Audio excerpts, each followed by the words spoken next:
بسم اللہ الرحمن الرحیم۔ محترم ناظرین السلام علیکم۔ میں آج اس ویڈیو میں حضرت الیاس علیہ السلام کا واقعہ شیئر کروں گی۔ ناظرین، ویڈیو میں آگے بڑھنے سے پہلے اگر آپ نے ابھی تک اس چینل کو سبسکرائب نہیں کیا یا آپ اس چینل پر نئے ہیں تو ہمارے چینل اسلامک ٹاکس کو سبسکرائب کریں تاکہ ایسی مزید ویڈیوز آپ تک پہنچ سکیں۔ ناظرین، حضرت الیاس علیہ السلام کو دمشق کے شمال مشرق کے شہر بالمشد کے باشندوں کی طرف بھیجا گیا جو اللہ تعالیٰ کی عبادت چھوڑ کر بتوں کی پوجا کرتے تھے۔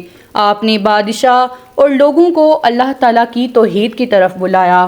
انہوں نے یہ نصیحت کی کہ اپنے ہاتھوں سے بنائے ہوئے بال نامی بت کی پوجا چھوڑ کر اللہ عز و جل کی عبادت کرو، جس نے بڑے اچھے انداز میں تمہیں پیدا کیا، وہی تمہارا اور تمہارے باپ دادا کا رب ہے۔ بادشاہ اور لوگوں نے آپ کی نصیحت ماننے سے انکار کرتے ہوئے آپ علیہ السلام کو جھٹلایا اور مخالفت کی، بلکہ آپ علیہ السلام کو شہید کرنے کا منصوبہ بنا لیا۔ آپ علیہ السلام روپوش ہو گئے۔ 10 سال تک آپ روپوش رہے، یہاں تک کہ اللہ تعالیٰ نے اس وقت کے بادشاہ کو موت دی اور دوسرا بادشاہ بن گیا۔ پھر حضرت الیاس علیہ السلام لوگوں کے سامنے آئے اور اس بادشاہ اور عام لوگوں کو اسلام کی دعوت دی۔ آپ علیہ السلام کی دعوت پر بہت سے لوگوں نے اسلام قبول کر لیا۔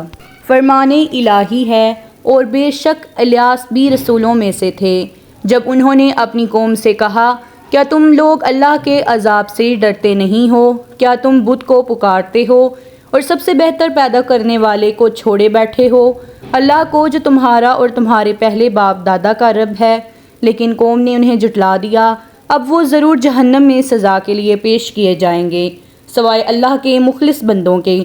اور ہم نے الیاس علیہ السلام کا ذکر خیر بعد میں آنے والی نسلوں میں بھی باقی رکھا۔ الیاس پر بھی سلام ہو، ہم نیک لوگوں کو ایسا ہی اچھا بدلہ دیا کرتے ہیں۔ واقعی وہ ہمارے مومن بندوں میں سے تھے۔ امید کرتی ہوں کہ آپ سب کو یہ ویڈیو ضرور پسند آئی ہوگی۔ ویڈیو پسند آئی ہو تو ویڈیو کو لائک کریں، شیئر کریں اور چینل کو سبسکرائب کریں۔